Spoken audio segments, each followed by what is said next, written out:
देवादिदेव 1008 पार्श्वनाथ भगवान की जय जय जय। श्रवण संस्कृति के उन्नायक प्रातः स्मरणीय आचार्य भगवंत विद्यासागर जी महामुनिराज की जय जय जय। गुणायतन प्रणेता शंका समाधान व भावना योग प्रवर्तक प्रखर वक्ता पूज्य मुनिवर श्री प्रमाण सागर जी महाराज की जय जय जय। पूज्य मुनिवर श्री अरहे सागर जी महाराज की जय जय जय। प्रिय बंधुओं, तीर्थराज सम्मेद शेखर की तलहटी के गुणायतन परिसर में आयोजित देश के सर्वाधिक लोकप्रिय कार्यक्रम शंका समाधान में यहां उपस्थित श्रद्धालुओं का एवं देश विदेश से जुड़े हुए उन सभी श्रोताओं का जो घर बैठे आज इस कार्यक्रम का सीधा प्रसारण पारस चैनल एवं प्रामाणिक ऐप के माध्यम से देख सुन व आनंद ले रहे हैं, उन सभी का गुणायतन परिवार एवं श्री सेवायतन परिवार की ओर से हार्दिक हार्दिक अभिनंदन करता हूं। बंधुओं, आज देश विदेश से अनेक लोग गुणायतन से जुड़े हुए हैं। मैं बड़े प्रसन्नता के साथ उनके नामों की उद्घोषणा करना चाहूंगा।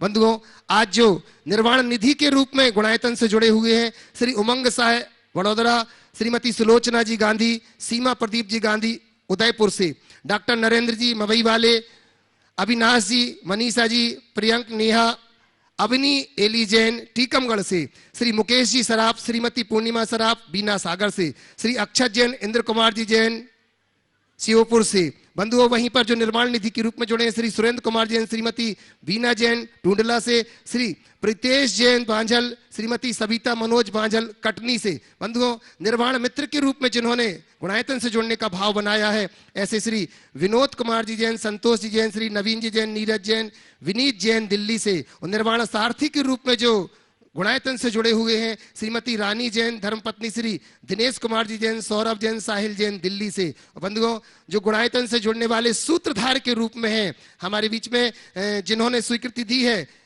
यहां उपस्थित है श्रीमती मगन जैन, सुरेश चंद जी जैन, श्री वैभव जैन, शिवानी जैन गाजियाबाद। वो मंच के निकट रहेंगे, अभी हम उनको बुलाते हैं। और सूत्रधार के रूप में छोटी बजरिया बाबा गणेशी लाल जी परिवार बीना, डॉक्टर रश्मि सिंघई, डॉक्टर आर के डी जैन, डॉक्टर सुरम्या जैन भोपाल से। बंधुओं, वहीं अनेक प्रकार से लोग गुणायतन से जुड़ते जा रहे हैं। लोगों ने अपने स्वर्ण का दान भी किया है।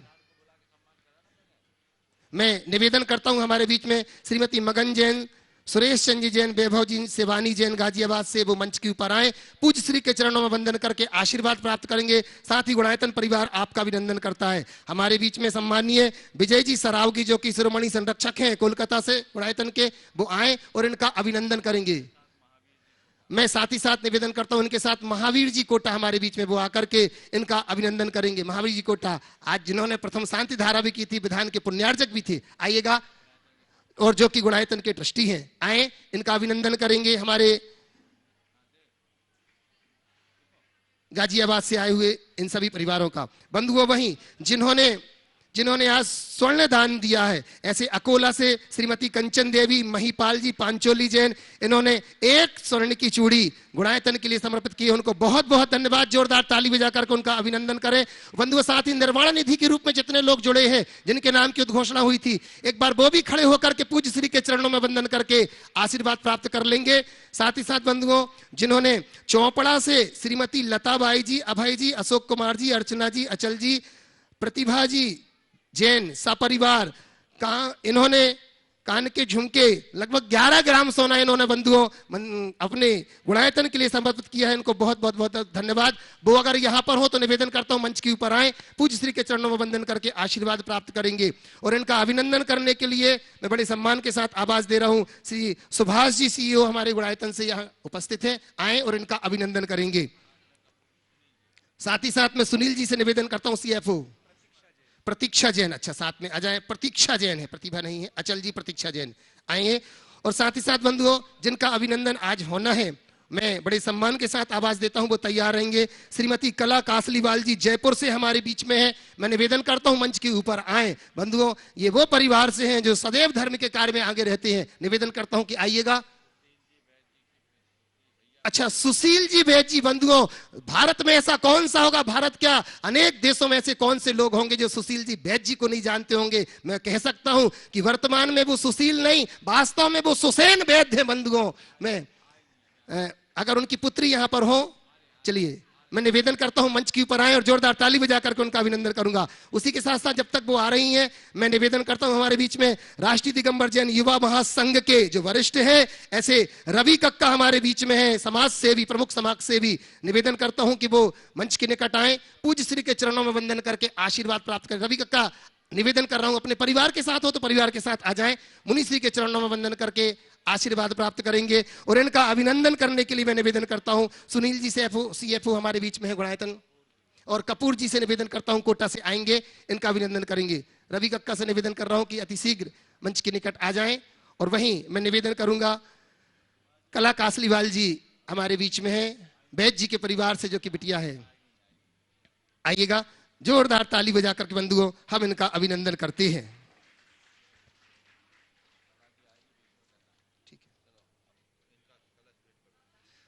मैं साथ ही साथ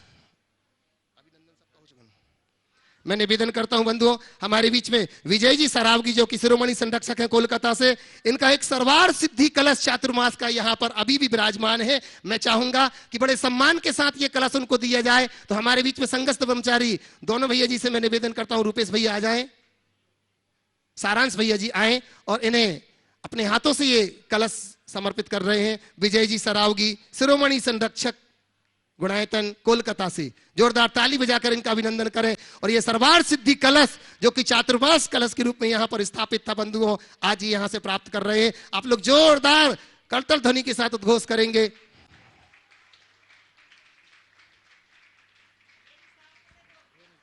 तालियां बजा करके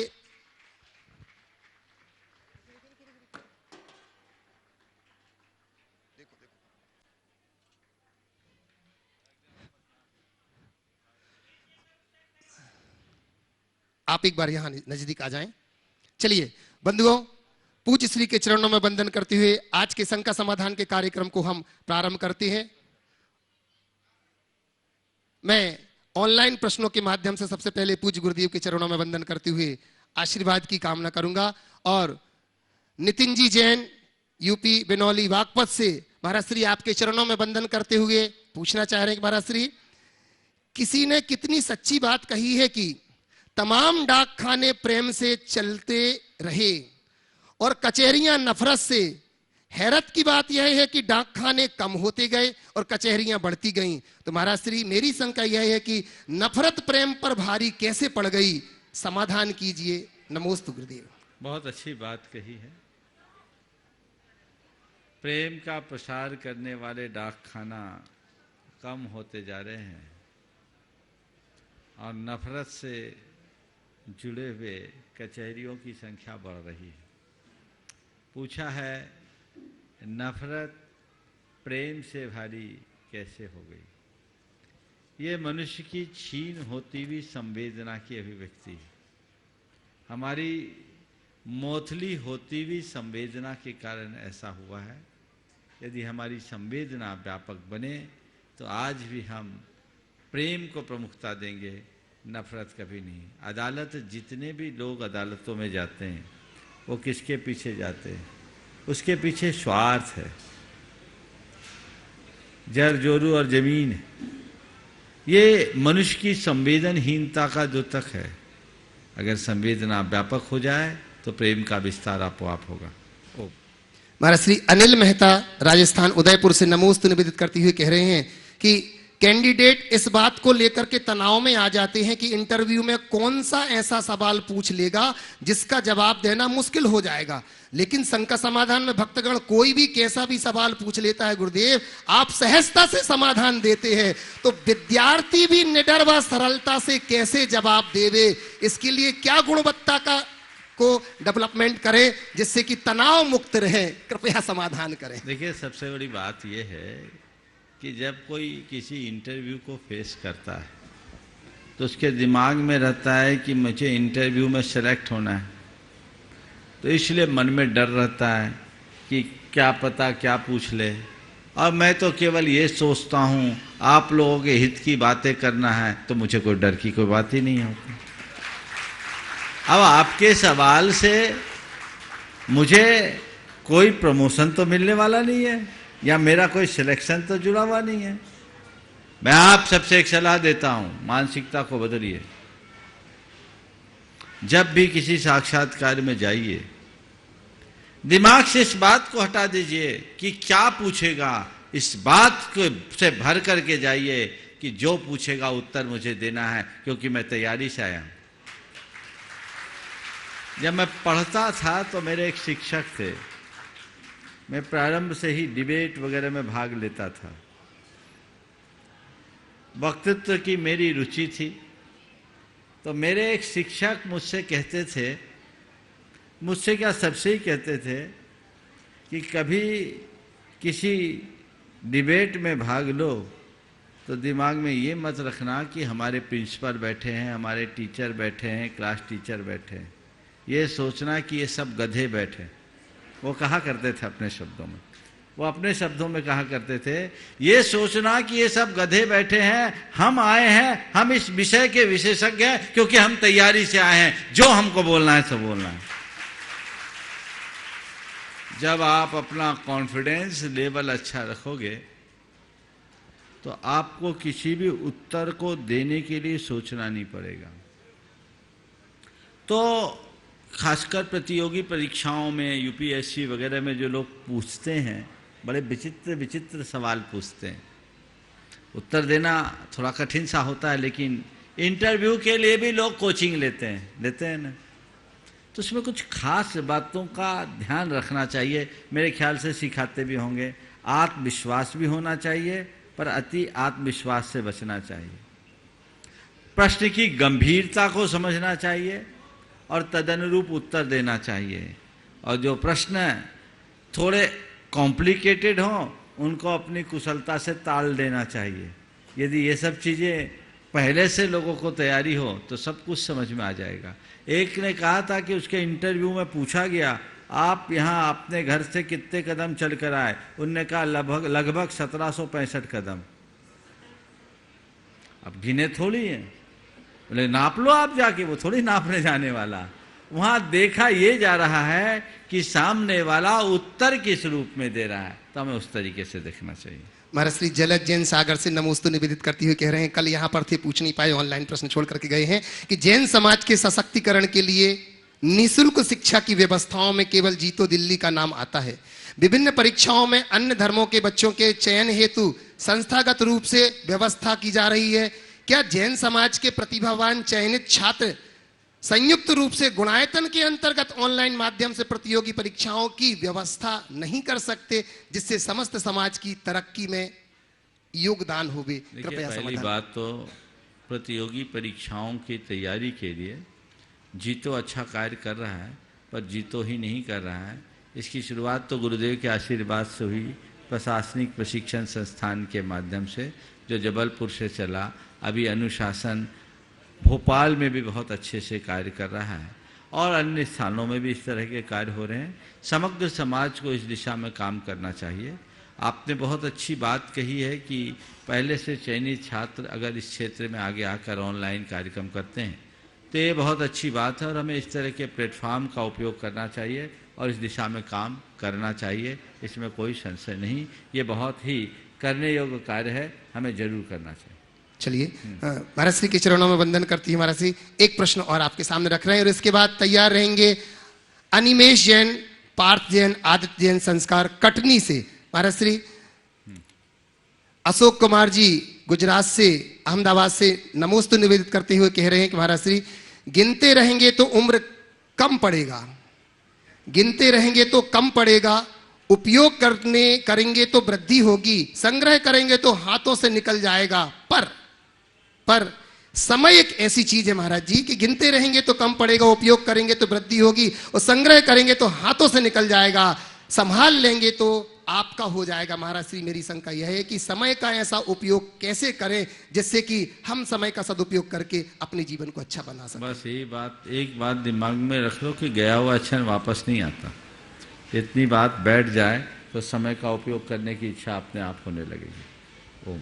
हाँ, प्रथम प्रश्न के लिए अविनेश जी यहाँ पर तैयार हैं और इसके बाद हिया पार्थ पंजाब से तैयार रहेंगे। इसके पूर्व महाराज श्री हमारे बीच में, मैं जिनको बार बार पुकार रहा था, आज वो हमारे बीच में यहाँ पर आ चुकी हैं। मैं निवेदन करता हूँ कला जी कासलीवाल जो कि हमारे बीच में हैं, जो कि वैद्य जी की बिटिया हैं, मैं निवेदन करता हूँ जयपुर से यहाँ पर है बड़े सम्मान के साथ बुला रहा हूं कि वो मंच के ऊपर आए और पूज्य श्री के चरणों में वंदन करके आशीर्वाद भी प्राप्त करेंगे। और इनका अभिनंदन करने के लिए मैं बड़े सम्मान के साथ कीर्ति जी से निवेदन, जब तक अनिमेष सवाल कर लो, प्रश्न कर लीजिए, जब तक मैं गुरुदेव काला जी से निवेदन करता हूँ। पूरे कटनी की ओर से बारंबार नमोस्तु नमोस्तु नमोस्तु।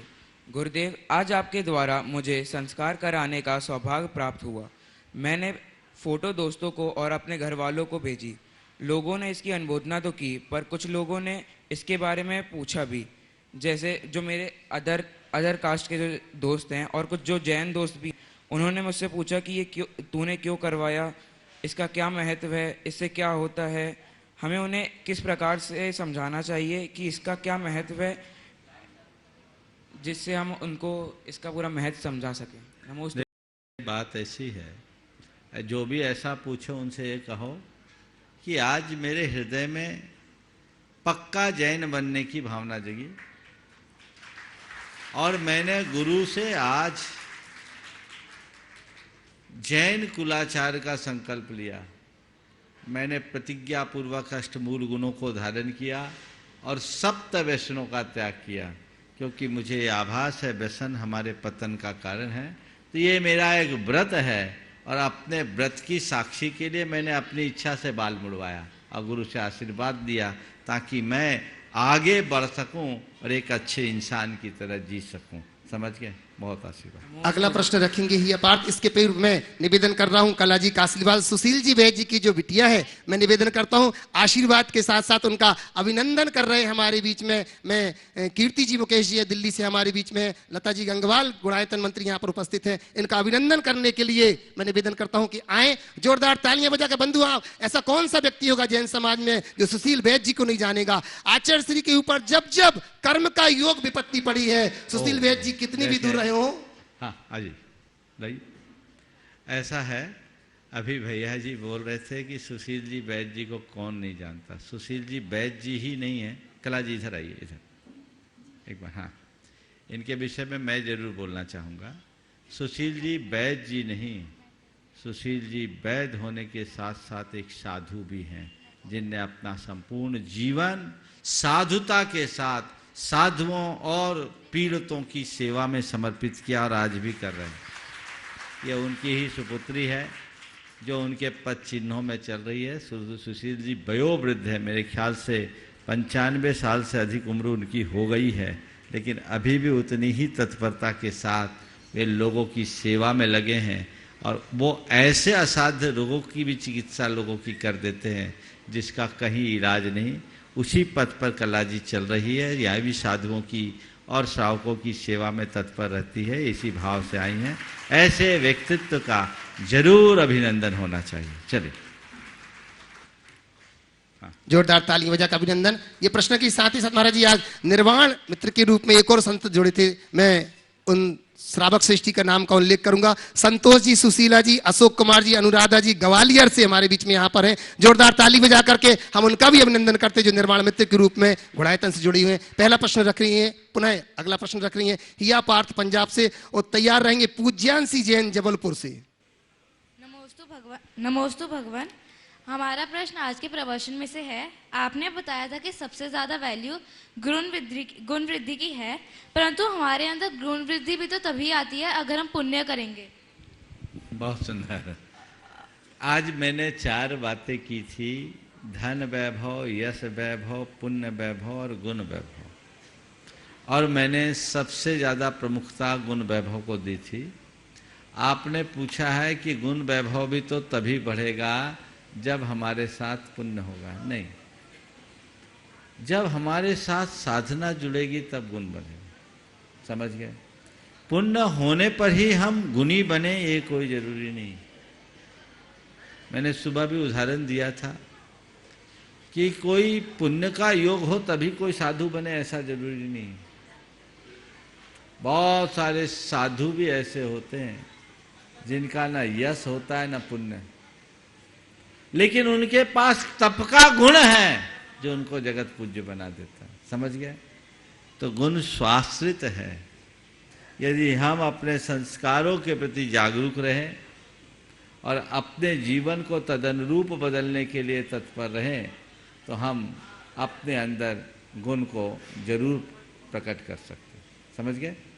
जी महाराज। हाँ, चलो चलिए, बहुत और इसी के साथ पूज्यांशी जैन जबलपुर से अपना प्रश्न रखें। जब तक वो पहुंच रही महाराज श्री निर्वाण सारथी के रूप में और जुड़ने वाले महेश प्रसाद जी, श्रीमती आशा जी जैन जबलपुर से, इनके लिए भी ताली बजा करके हम अभिनंदन करते हैं। प्रश्न रख रही हैं पूज्यांशी जैन जबलपुर, और इसी के साथ तैयार रहेंगे मीनू जैन जयपुर से।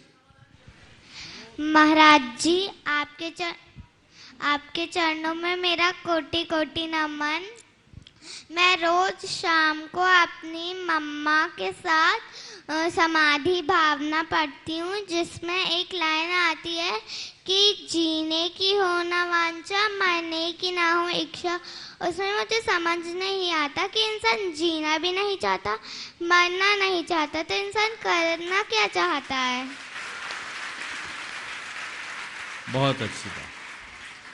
देखो, आप जो पढ़ रही हैं वो समाधि भावना है ना। समाधि भावना समाधि के समय में उपयोगी होती है। इसमें भाव ये है कि मेरी समाधि की भावना है और मेरा अंत समाधि से हो।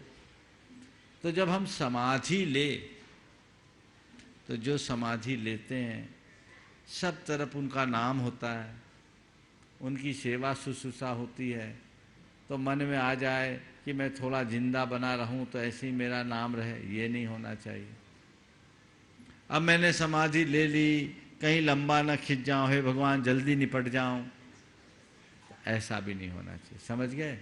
तो समाधि न जीने की इच्छा से की जाती, न मरने की इच्छा से की जाती, अपितु जीवन मरण से ऊपर उठने की इच्छा से की जाती। किस लिए की जाती है?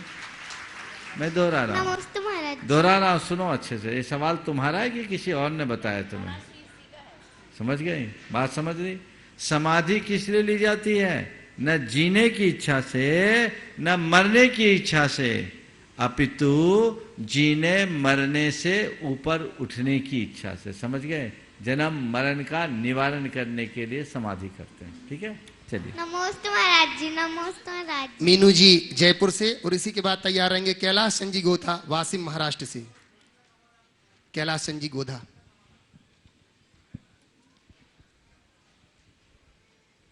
ओ, बोलिए। शीघ्रता से पहले से तैयार रहें, आ जाएं जिनका नाम पुकारा जाए। नमोस्तु गुरुवर, नमोस्तु नमोस्तु नमोस्तु। गुरुवर, जब हम 3 लोक की रचना पढ़ते हैं तो मध्य लोक में ज्योतिष लोक का वर्णन आता है, और उसमें ग्रह और नक्षत्र, जो एक सूर्य और एक तारा के परिवार हैं, उसकी बात है। तो मेरे को ये नक्षत्र और ग्रह, इनमें दोनों में फर्क क्या है, ये समझ में नहीं आया। पहले तो थोड़ा सा वाक्य को सुधार लें। ग्रह नक्षत्र जितने हैं वो सूर्य और तारा नहीं, सूर्य और चंद्रमा। हाँ। सूर्य और चंद्रमा के परिवार, एक चंद्रमा। आपने पूछा ग्रह और नक्षत्र में अंतर क्या है? हाँ। ग्रह तो हमारे यहाँ सूर्य और चंद्रमा को ग्रह नहीं माना, उन्हें इंद्र, प्रतिंद्र और इंद्र के रूप में माना। इसके अलावा शेष ग्रह हैं और 88 नक्षत्र। 88 नक्षत्र, 28 ग्रह। हाँ, 28 ग्रह है, 88 नक्षत्र है। तो ग्रह ये भी एक विमान है, ज्योतिष देवों का एक भेद है, और वह नक्षत्रों से बड़े हैं, इसलिए उनकी अलग अलग रैंकिंग है। समझ गए? जैसे चंद्रमा है, सूर्य चंद्र को हटा दीजिए, मंगल है, शनि है, गुरु है, बुध है, शुक्र है, राहु है, केतु। ये ग्रह है जो इनकी कुल संख्या अपने यहाँ 88, इनकी 88 और 28 नक्षत्र है। हाँ। ऐसी व्यवस्था। नहीं, फर्क दोनों में क्या रहा? इनके स्वरूप में अंतर है। जैसे सूर्य और चंद्रमा में अंतर है, ऐसे इनके आकार में अंतर है। अच्छा। और ग्रह अपेक्षाकृत नक्षत्रों से ज्यादा प्रभावी। ठीक, नमस्ते। चलिए, कैलाश संजी गोधा वासिम महाराष्ट्र से, और तैयार रहेंगी संगीता जैन जबलपुर से। बोलिए। जय महाराज जी को त्रैवार नमोस्तु। महाराज जी, झूठ में आकर्षण होता है पर स्थिरता सत्य होती है। शब्दों का वजन बोलने वाले के भाव पर ही आधारित है। एक शब्द मंत्र होता है और दूसरा शब्द अपशब्द कहलाता है। ऐसा क्यों महाराज जी? यही तो बात है। आप वचन महत्वपूर्ण नहीं है, महत्वपूर्ण है वचन से जुड़े संदर्भ। समझ गए? आप क्या बात किस संदर्भ में कह रहे हैं? सारा खेल उस पर है। तो हम जिस संदर्भ में बात करते हैं हमारे जीवन पर उसी के अनुरूप असर पड़ता है। समझिए। नमस्ते महाराज जी, नमस्ते। संगीता जी जबलपुर से, और इसी के बाद तैयार रहेंगे गीत दोषी कुशलगढ़ राजस्थान।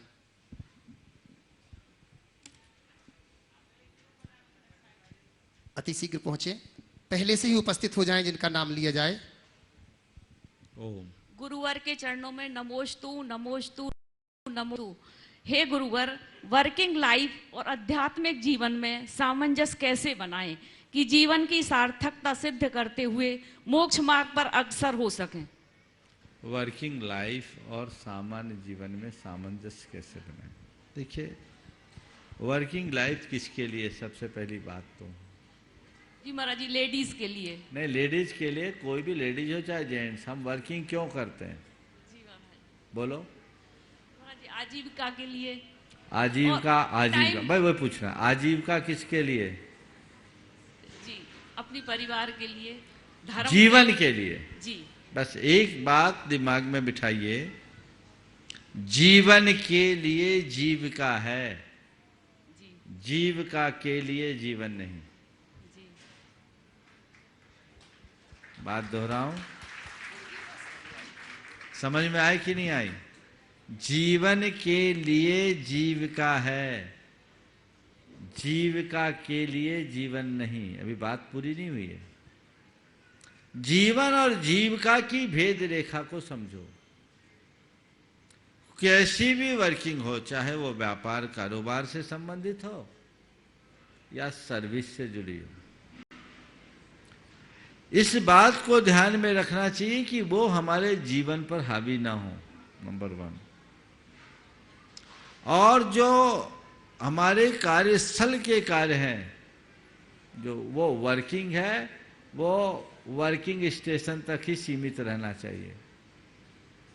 घर में ऑफिस को मत लाओ और ऑफिस को घर में मत ले जाओ। देखो कितनी व्यवहारिक अनुकूलता बनती। तकलीफ तब होती है जिनके घर में ऑफिस आ जाता है और ऑफिस तक घर पहुंच जाता है, तो ना इधर के रहते ना उधर के। 8 घंटे की ड्यूटी है, अब 8 घंटे ड्यूटी कीजिए, बाकी जो समय है उसको इस तरीके से मैनेज कर लीजिए कि उसमें आप अपने परिवार के लिए भी समय दे सकें और थोड़ा धर्म ध्यान भी कर सकें।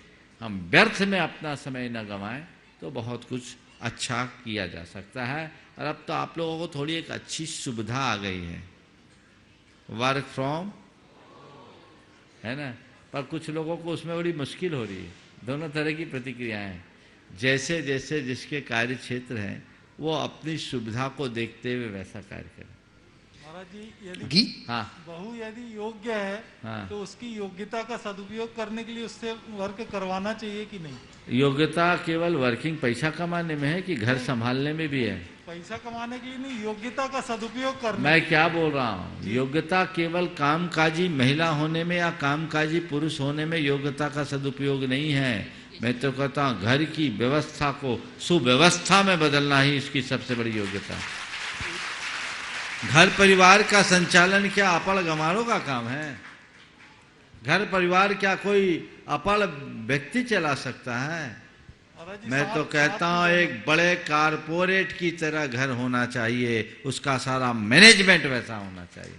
पुरुष वर्ग बजाओ ताली। नहीं, पुरुष वर्ग भी ऐसा कर सकते हैं, ऐसा नहीं कह रहा हूँ। महिलाओं का ठेका नहीं है घर में, आपस में देख लो, जिसको ज्यादा अवसर मिले एक काम करो, एक घर संभालो।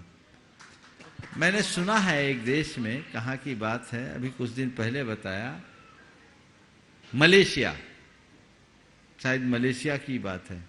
अभी मुझे बता रहे थे कि वहाँ हाउस हस्बैंड ज्यादा है। अभी मुझे बताया, शायद मलेशिया की 4-6 दिन पहले की बात। हाँ, केरला, हाँ, बैंकॉक नहीं, हाँ, अब जो भी हो, तो ये तो समय है। अब मुझे लग रहा है बहुत तेजी से बदलेगा। हाँ, अपन भी करें ऐसा, अपन भी ऐसा करें। मैं नहीं कहता, मैं तो कहता मानसिक रूप से तैयार हो जाओ, समय बदल रहा है। चलिए। चलिए। महाराज जी नमोस्तु नमोस्तु नमोस्तु। महाराज जी और माता जी तो हाथ और मुंह धो लेते हैं और छिटक लेते हैं, तो भी उनके शरीर में से खुशबू क्यों आती है? अगर हम नहीं नहाए तो हमारी मम्मी हमको डांट के बाथरूम में घुसा देती है। हमको भी ऐसा आइडिया होता हो ना जिससे हमको हमारे शरीर में से भी खुशबू आए। देखो बात सही है, वो खुशबू आ सकती, वो खुशबू उनके कपड़े की नहीं है, वो खुशबू उनके शरीर की नहीं है, वो खुशबू उनके चरित्र की है। जिस दिन तुम अपना चरित्र बना लोगे तुम्हारे ऐसी खुशबू आ जाएगी। समझ गए? शिल्पी जैन करेली से और तैयार रहेंगे मयंक जैन विदिशा से। मुनिद्वय के चरणों में कुमोस्तु। महाराज श्री जी, मेरा है कि हमारे जीवन का अंतिम लक्ष्य क्या होना और उस अंतिम लक्ष्य को वर्तमान में और भविष्य में भी हमारा पुरुषार्थ कैसा होना चाहिए, कृपया मार्गदर्शन दीजिए। देखिए, मुझसे पूछो कि अंतिम लक्ष्य क्या होना चाहिए, तो अंतिम लक्ष्य तो एक ही है। वो क्या है? मोक्ष की प्राप्ति। समझ गए? और उस मोक्ष की प्राप्ति के लिए क्या करना चाहिए? तब तक प्रयत्न करते रहना चाहिए जब तक हम वहां पहुंचे नहीं। समझ गए? एक ही भाव रखो, मेरे जीवन में रत्नत्रय रहे, मैं जब तक इस संसार में हूं मोक्ष मार्ग में ही लगा रहूं ताकि मुक्ति को प्राप्त कर सकूं। यह उत्साह जिस व्यक्ति के हृदय में होगा वही सच्चे अर्थों में मोक्ष का अधिकारी बन सके। मयंक जैन विदिशा से डॉक्टर ब्रजेश, श्रीमती जूली जैन, अर्चिता, श्रेयांश तैयार रहेंगे। इन्होंने जो प्रश्न किया अगर जो हमें दिखाया होता वो पूछते तो और भी अच्छा उत्तर मिलता। लोग दिखाते कुछ है महाराज जी, पूछते कुछ है। चलो ठीक है। मेरे और मेरे परिवार की ओर से नमोस्तु महाराज जी। महाराज जी, जैसे किसी अपराधी ने अपने अतीत में कुछ गलतियां की हैं, पर अब वह एक नई शुरुआत करना चाहता है, पर समाज अभी भी उसको उस पुराने दृष्टिकोण से ही देखती है, तो ऐसे में उस व्यक्ति और समाज को क्या प्रयास करना चाहिए? तो कृपया समाधान। आचार्य महाराज का एक हाइकू है, मत दिलाओ विश्वास लौट आता, मत दिलाओ विश्वास लौट आता व्यवहार से। समझ गए? अगर हमने कभी कुछ गलत किया, अपराध किया, निश्चित हमारी छवि बिगड़ी। अब उस बिगड़ी हुई छवि को बनने में समय लगेगा, तो अपनी बिगड़ी हुई छवि को बनाने के लिए हमें निरंतर प्रयास करना चाहिए और ये नहीं देखना चाहिए कि ये लोग मुझ पर भरोसा नहीं कर रहे हैं, अपितु ये सोचना चाहिए मुझे इनके भरोसे के लायक बनना है। मैंने भरोसा तोड़ा है तो भरोसा बनाना भी मेरा काम है और लगन के साथ करना चाहिए। एक तो इधर से हुआ। दूसरी तरफ अन्य लोगों को उसके प्रति सकारात्मक होना चाहिए और ये सोचना चाहिए बिगड़ने वाला ही सुधरता है। आज कोई बीमार हो जाए तो कल स्वस्थ हो सकता है। बीमार होने का अर्थ ये नहीं कि व्यक्ति जन्म जिंदगी तक बीमार ही बना रहे। यदि ये बातें हम समझ के चले तो सारे रास्ते ठीक हो जाए। डॉक्टर ब्रजेश जी, श्रीमती जूली जैन, अर्चिता, श्रेयांश जी विदिशा से, और इसी के साथ तैयार रहेंगे संदीप जी जैन टूंडला, ट्रस्टी गुणायतन। नमोस्तु महाराज श्री। महाराज श्री, जैन दर्शन जो है कर्म सिद्धांत धर्म है और सभी को अपने कर्मों का फल अपने अपने कर्मों के आधार पर मिलता है, और हमारे प्रभु बीतरागी हैं जिन्हें इनसे कुछ लेना देना नहीं है, फिर भी हम उनके पास क्यों जाते हैं जबकि उन्हें कुछ लेना देना नहीं है? बिल्कुल अच्छा सवाल है। भगवान हमें कुछ, भगवान न लेते हैं न देते हैं, फिर भी हम भगवान के पास क्यों जाते हैं? एक बार यही सवाल दर्शन शास्त्र के प्रोफेसर ने मुझसे पूछा। उन्होंने कहा, महाराज जी मुझे जैन धर्म की सब बातें अच्छी लगती है, पर एक बात समझ में नहीं आती कि आप ईश्वर को मानते हैं पर ईश्वर के कर्तृत्व को क्यों नहीं मानते? यानी ईश्वर हमारा कुछ करता है ऐसा क्यों नहीं मानते? देखिए ना, हम पर ईश्वर ने कितनी बड़ी कृपा की। मेरे पति की दोनों किडनी खराब हो गई थी, ईश्वर ने उसे ठीक कर दिया। देखिए ना, ईश्वर ने मुझ पर कितनी बड़ी कृपा की। मेरे पति की दोनों किडनी खराब हो गई थी, ईश्वर ने उसे ठीक कर दिया। मैंने कहा बहन जी, यदि ये बात है तो मुझे आपके ईश्वर पर संदेह है। यदि ये बात है तो मुझे आपके ईश्वर पर संदेह है। बोला क्या? मैंने कहा यदि ईश्वर को किडनी ठीक ही करनी थी तो खराब क्यों की? सही बात।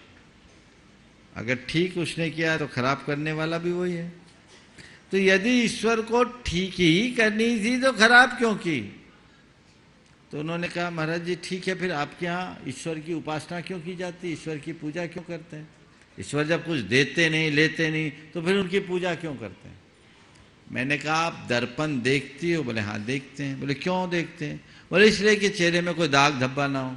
तो क्या दर्पण आपके चेहरे के दाग धब्बे को मिटा देता? बोले नहीं नहीं महाराज जी, दर्पण हमारे चेहरे के दाग धब्बे नहीं मिटाता। दर्पण में हम अपना चेहरा देखकर जहां दाग धब्बा दिखता है खुद अपने हाथों से मिटा लेते हैं। मैंने कहा बस यही भूमिका हमारे भगवान की है। भगवान वो दर्पण है जिसके समक्ष जाकर हमें अपना दाग धब्बा दिखता है और हम उसे साफ कर लेते हैं। भगवान के भूमिका, उनसे हमें वो विशुद्धि मिलती है, वो प्रेरणा मिलती है, तो हम उसे उसी तरीके से देखें। जी संदीप जैन टूंडला से संस्थापक सदस्य गुणायतन, और इसी के साथ तैयार रहेंगे सेजल जैन तेंदुखेड़ा।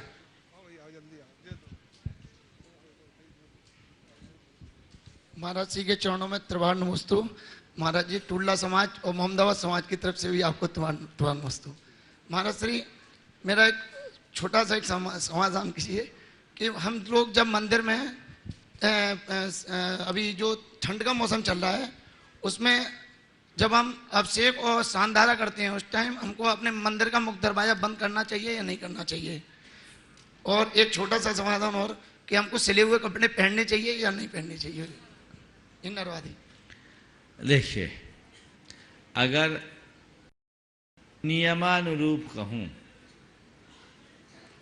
तो मंदिर में अखंड वस्त्र पहनना चाहिए।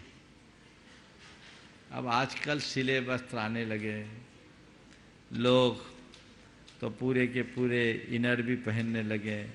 आजकल तो धोतियां भी सिली सिलाई आ गई, पहन ले, कोई बाधा नहीं है। उत्तम यही है कि आप अखंड वस्त्र पहने।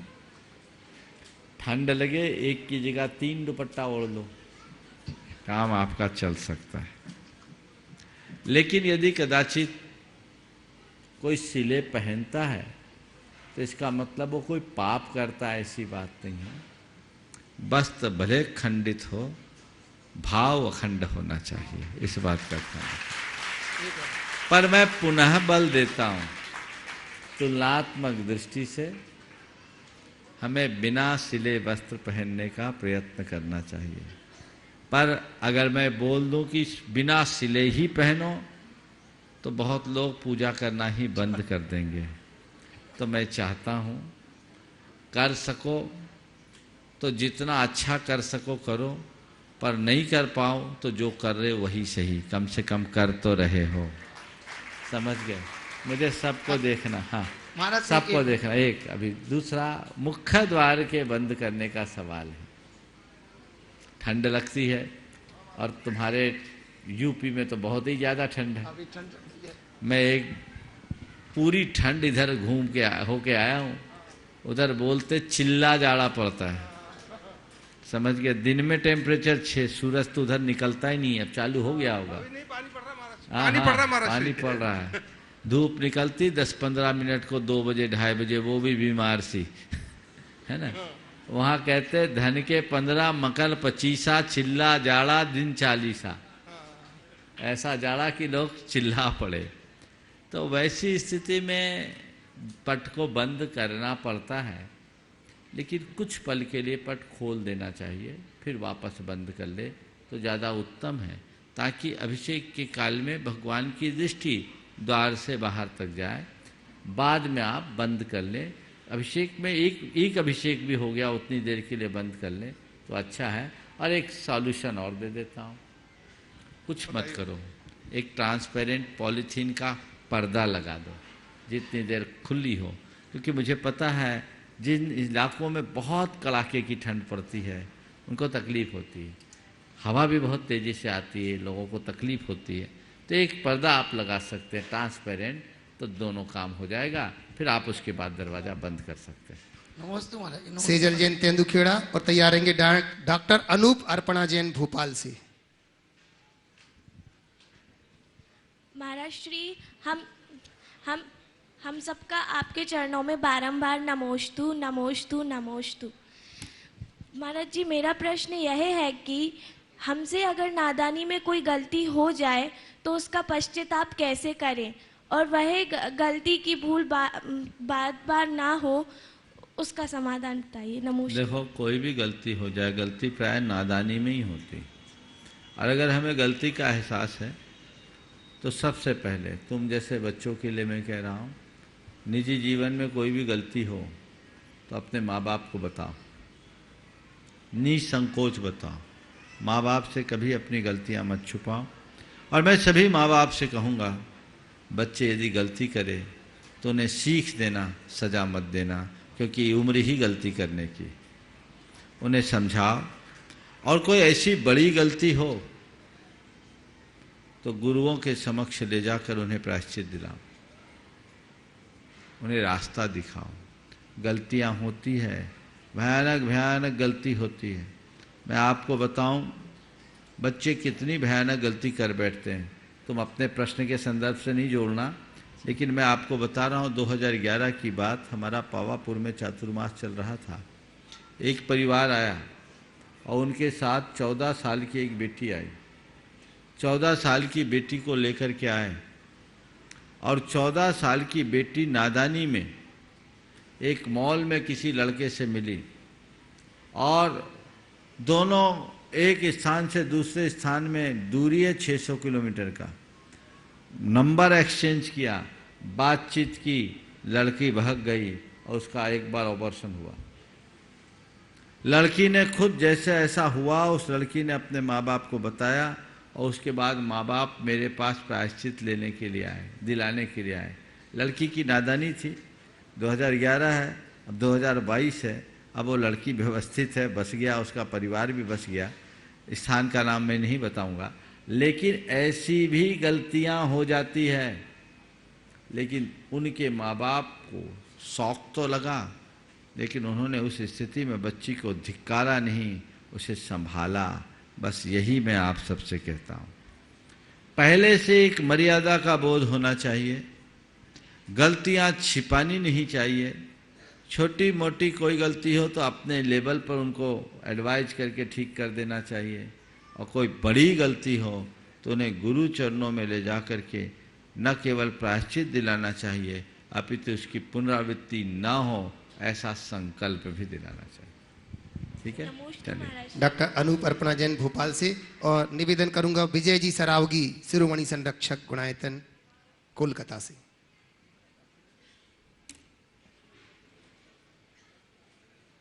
बोलिए। नमोस्तु महाराज जी, नमोस्तु महाराज जी। भोपाल, छिंदवाड़ा, होशंगाबाद और सागर के समस्त परिवार एवं समाजियों की ओर से नमोस्तु नमोस्तु महाराज, नमोस्तु महाराज जी। मैं एक होम्योपैथिक चिकित्सक हूँ, और मेरा एक प्रश्न है महाराज जी, जो आए दिन मतलब हमारे लिए हमारे कार्य में आता ही है, कि एल्कोहल बेस वाली होम्योपैथिक दवाइयाँ मरीज की आवश्यकता होने पर देने से मुझे या लेने वाले को क्या दोष लगेगा महाराज जी? मार्गदर्शन। देखिए, आपके होम्योपैथी की दवाइयाँ अल्कोहल बेस्ड होती है, और अल्कोहल का प्रयोग केवल उसे पोटेंशिएट करने के लिए किया जाता है। जी मैम। मेरे संपर्क में एक ऐसे भी चिकित्सक थे, दुर्भाग्य से वो इस दुनिया में नहीं है, डॉक्टर एम सेनन। वो पानी से भी औषधि को पोटेंशिएट कर देते थे। जी महाराज, अगला एक लिंक क्वेश्चन उसी से ही है। तो जो हमें चाहिए कि जब ऐसी सुविधा है कि हम अल्कोहल की जगह पानी से भी पोटेंशिएट कर सकते हैं, जी मैम, तो क्यों ना हम पानी से पोटेंशिएट करके दवाई दें, तो हमारा प्रश्न ही गौन हो जाएगा। जी मैम। अब दूसरा सवाल है, 14 औषधियाँ आपके होम्योपैथी में ऐसी है जो जैव, जिसका रॉ मटेरियल जैव है, जी मैम, उसमें हिंसा होती है, उससे हम कैसे बचें? तो ये बात सही है कि इसमें हिंसा होती है, पर थोड़ी सी हिंसा में लाखों खुराक बनती है। जी महाराज। एलोपैथी दवाइयाँ भी जो लोग लेते हैं, उन दवाइयों के परीक्षण में बहुत हिंसा होती है, और कई औषधियाँ ऐसी हैं जिसका रॉ मटेरियल भी जैव होता है, खासकर जितने भी कैप्सूल है जो जिलेटिन से निर्मित कैप्सूल है, जी महाराज, जितने सिरप है, जितने एंटीबायोटिक्स है। तो तुलनात्मक रूप से यदि मुझसे पूछो तो कोई एंटीबायोटिक लिख रहा है, सिरप लिख रहा है या कैप्सूल लिख रहा है, उसमें और एक होम्योपैथी के डॉक्टर के द्वारा कोई प्रिस्क्रिप्शन लिख के दिया जा रहा, उसमें कोई अंतर नहीं दिखता। अपितु देखें तो एलोपैथी से होम्योपैथी में हिंसा कम दिखती है। जी महाराज। 14 दवाइयों को छोड़ करके बाकी दवाइयां तो आपकी निर्बद्ध है ना? जी महाराज। नो सोर्स ग्रुप जो है, हाँ, वो एनिमल से, मतलब वो एनिमल्स का उसमें वो रहता है। 14 है ना केवल? हाँ महाराज जी, बस वही। तो बाकी को जो आप दे सकते हैं, तो ये तो आपका बचाव है। नहीं महाराज जी, वो तो 14 तो हम मतलब ना परचेज करते हैं ना देते हैं। मैं आपकी बात नहीं कर रहा, मैं जनरल बात कर रहा। बहुत अच्छी बात है। तो यहाँ आपका बचाव हो गया। और दूसरी तरफ अल्कोहल वाला सवाल है। हाँ महाराज। तो पोटेंशिएट करने के लिए पानी भी हमारे पास सुलभ है, दूध भी सुलभ है। जी महाराज। दूध से भी पोटेंशिएट किया जा सकता है। तो क्यों ना हम इसको विस्तारित करें? तो ऐसा करने से लोगों को लाभ मिल सकता है। फिर एक ने एक तर्क दिया था, होम्योपैथी के ही चिकित्सक थे, उन्होंने एक तर्क दिया, तर्क बहुत वजनदार था। उन्होंने कहा कि महाराज जी, हम जो दवाई देते हैं उसमें अल्कोहल से पोटेंशिएट करते हैं, पर पोटेंशिएशन के बाद अल्कोहल तो पूरी तरह उड़ जाता है। हाँ महाराज। उन्होंने कहा कि आप एक सामान्य बूरा लीजिए और एक बूरा हमको दीजिए जिसमें हम दवाई देते हैं, और 15 मिनट बाद आप दुनिया की किसी लैब में टेस्ट करके बता दीजिए कि ये दवाई है, ये सामान बुरा, तो हम जानेंगे हमारे यहाँ जो अल्कोहल है उसका तो अंश मात्र रहेगा नहीं। वो डॉक्टर ने मुझसे बोला। जी महाराज जी, उसको पूरा। और उन्होंने एक तर्क दिया जिसका उत्तर मुझे समझ में नहीं आया। तर्क ये दिया, हालांकि उत्तर तो मैंने उनको दे दिया और अभी भी दूंगा, पर उनने एक तर्क दिया था कि जैसे अदरक के सूख जाने के बाद आप सोंठ ले लेते हैं क्योंकि उससे जीवाश्म चले जाते हैं, जी महाराज, ऐसे ही हमने अगर अल्कोहल का प्रयोग किया, अल्कोहल के उड़ जाने के बाद अगर वो दवाई ले तो क्या हानि? जी महाराज, बहुत ही लॉजिक। तो मैंने उसका उत्तर भी दे दिया कि अदरक की सारी प्रोसेस नेचुरल होती है, ये प्रोसेस कृत्रिम है, कृत्रिम है। महाराज जी, मतलब उसमें क्या है, पिल्स को जो जब डालते हैं, हाँ, तो उसको फिर एक ब्लॉटिंग पेपर पे अपन लेके और उसको बिल्कुल ड्राई कर सकते हैं। बता दिया ना। पर अब तो उस समय जो मैंने अभी आपको पहली बात अभी बोली, ये 1988 की बात है। अब तो 2021 में टेक्नोलॉजी बहुत बढ़ गई, तो क्यों ना हम पानी से पोटेंशिएट करके काम करें, अल्कोहल का काम ही खत्म, झंझट ही खत्म। महाराज उसी में एक मतलब और एक मिनट पूरी बात करूं, और यदि ये सुनिश्चित हो जाए निर्बद्ध औषधियाँ हों और पानी से पोटेंशिएट हो, तो फिर वह तो व्रतियों के लेने योग्य भी हो सकता है। हाँ महाराज जी, वही। अगर ऐसा करे तो शुद्धता के साथ। समझ गए? हाँ बोलिए।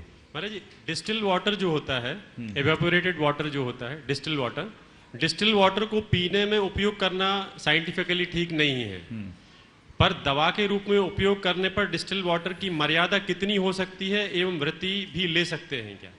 देखो, डिस्टिल वाटर के लिए मैं तो कहता हूँ नेचुरल डिस्टिल वाटर रखो। जी महाराज। और नेचुरल डिस्टिल वाटर क्या, बरसात के पानी को स्टोर करके रख लो, उसमें दवाई बनाओ, व्रती भी ले सकता है। बहुत बहुत धन्यवाद। और हम बताएं आपको, सुशील जी वैद्य जी है ना, वो अपने पास बरसात का पानी स्टोर करके रखते हैं। क्यों कला जी? करते हैं ना। और वो अपनी दवाइयाँ उसी पानी से बरसात बनाते हैं, और उस पानी का 50 बरस भी कुछ नहीं होता। 50 बरस भी कुछ नहीं होगा जब तक उसमें मिट्टी न लगे। समझ गए? तो डिस्टिल वाटर है भाई, पानी जो बरसता है वो क्या है, डिस्टिलाइज होकर के, तो डिस्टिल वाटर नेचुरल प्रासुक है, उसमें कोई दिक्कत नहीं। चलिए, नमोस्तु महाराज, नमोस्तु। विजय जी सरावगी, शिरोमणि संरक्षक गुणायतन, और इसी के साथ निवेदन करूंगा लता जी गंगवाल, गुणायतन मंत्री। गुरुदेव के चरणों में मेरा परिवार कोलकाता समाज की ओर से बारंबार नमोस्तु। गुरुदेव, कई बार ऐसा होता है कि हम पूरी निष्ठा के साथ पुरुषार्थ करते हैं, लेकिन फिर भी हमें अपेक्षित परिणाम नहीं मिलता। ऐसे में गुरुदेव दोष किसका है, खुद का या भाग्य का? देखिए, हमारे हाथ में है कि हम प्रयास करें, निष्ठापूर्वक प्रयास करें। अगर हमारे प्रयत्नों में और निष्ठा में कहीं कमी है तो हमारा दोष है, और यदि इतना सब कुछ करने के बाद भी अपेक्षित परिणाम नहीं निकलता तो भाग्य को दोष न दे, इसे अपनी नीति मान करके स्वीकार ले और फिर दूसरी संभावनाओं को तलाशें ताकि हमारा मन हताशा से बच सके। नमस्ते गुरुदेव। लता जी गंगवाल, और इसी के साथ निवेदन करूंगा कीर्ति मुकेश जी जैन दिल्ली से। नमोस्तु महाराज श्री। गुरुजी, मेरा ये क्वेश्चन है कि एक वर्ड है कि मुझे जाना है, मुझे जाना है, कहाँ जाना है ये निश्चित कर लेते हैं कि हमें गुरु के पास जाना है तो जाना है। तो महाराज श्री, कलयुग का अंत आने का कलयुग का अंत आने वाला है, लेकिन ये वर्ड की धुन कभी मुख से नहीं निकलती है कि मुझे, ये वर्ड मुख से नहीं निकलता है कि मुझे जाना है। आपके सवाल का कोई तारतम्य समझ में नहीं आ रहा है, कहना क्या चाह रही है आप? महाराज श्री, जैसे निश्चित कर लेते हैं कि मुझे जाना है, हाँ, कहाँ जाना है? तो कलयुग से कहाँ संबंध हो गया इसका? नहीं, चलो। बाद में ही सोचते नहीं है महाराज श्री कि मुझे कलयुग का अंत तो आने वाला ही है। हाँ। ये कभी बोलते ही नहीं ये कि मुझे इसको अब आपके वाक्य को थोड़ा मुझे सुधारना पड़ेगा। आप ये सवाल ऐसे पूछती तो ज़्यादा अच्छा रहता कि महाराज जी, लोग अपने शॉर्ट टर्म के डेस्टिनेशन की बात करते हैं कि मुझे जाना है, पर अपने अंतिम डेस्टिनेशन के विषय में क्यों नहीं सोचते कि मुझे जाना है। समझ गए?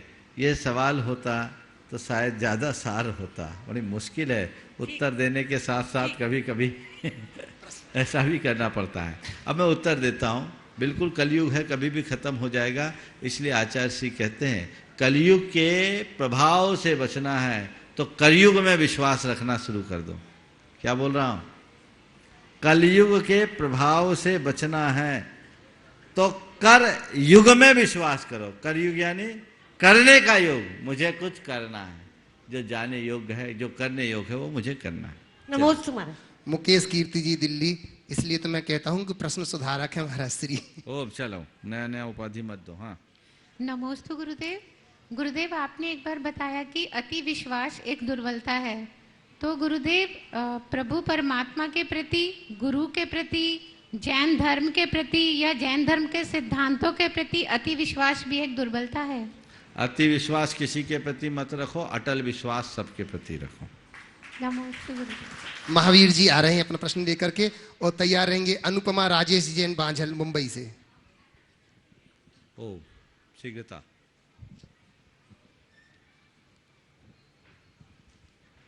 अनुपमा राजेश जैन बांझल मुंबई से।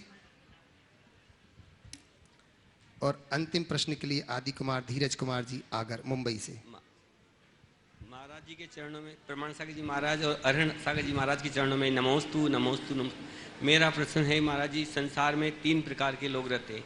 एक तो तुरंत रिजल्ट चाहने वाले, और दूसरा इस जन्म में रिजल्ट चाहने वाले, एक अनंत दृष्टि रिजल्ट को चाहने वाले। तो हम अनंत दृष्टि रिजल्ट को कैसे चाहें?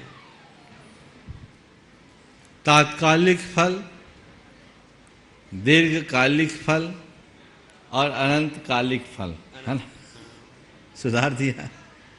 रिजल्ट चाहते हैं एक तात्कालिक, शॉर्ट टर्म, लॉन्ग टर्म और एब एटर्नो, अनंत काल। देखिए, जो तात्कालिक है वो तात्कालिक असर करेगा, लॉन्ग टर्म के लिए करोगे वो थोड़ा दीर्घ काल तक असर पड़ेगा, लेकिन स्थायी आपको करना है तो उसके लिए हमें प्रयास भी स्थायी करना होगा और लक्ष्य भी वही बनाना होगा, तब हम करते हैं। नमस्ते। अनुपमा राजेश जी बांझल मुंबई से और आदि कुमार धीरज आगर मुंबई से। समय रहा तो शिवानी कौशल सिवनी से। मुनि द्वय के श्री चरणों में बारंबार नमोस्तु नमोस्तु नमोस्तु। हे गुरुवर, जब वैश्विक महामारी का प्रकोप चल रहा था उस समय मैं कोरोना से पीड़ित हो गया था, किंतु आपके बताए हुए भावना योग से और प्रतिदिन के प्रवचन से मैं 45 दिन में पूर्णतः स्वस्थ हो गया। ये बहुत बड़ी उपलब्धि हुई है मेरे लिए। और आज मैंने शिखर जी इस शाश्वत क्षेत्र की 24वीं वंदना की है आपके शुभाशीष से। और मेरी सरहद श्री अनुमता बॉम्बे से हैं, वो प्रश्न पूछिए। द्वई महाराज जी के चरणों में नमोस्तु नमोस्तु नमोस्तु। महाराज जी, मेरा ये छोटा सा सवाल है। आचार्य मानतुंग ने 48 काव्य पद लिखकर अपने ताले खुलवा लिए, किंतु हम लोग अगर वही भक्तांबर विधान 48 दिन भी कर लें तो राग द्वेष के ताले कैसे खोलें? सबसे बड़ी बात है, अगर आचार्य मानतुंग ने ताले खोलने के लिए भक्तामर की रचना की होती तो ताले नहीं खोलते। मैं बहुत स्पष्ट कह रहा हूँ, ताले खोलने के लिए आचार्य मानतुंग ने भक्तामर की रचना की होती तो शायद ताले नहीं खुलते। उन्होंने तो प्रभु आराधना के लिए उसकी रचना की, ताले खुल गए। जब हम विशुद्ध भावों से भरकर प्रभु की आराधना करते हैं तभी उसका फल हमें प्राप्त होता है। चलिए, इस प्रकार आज के सत्र का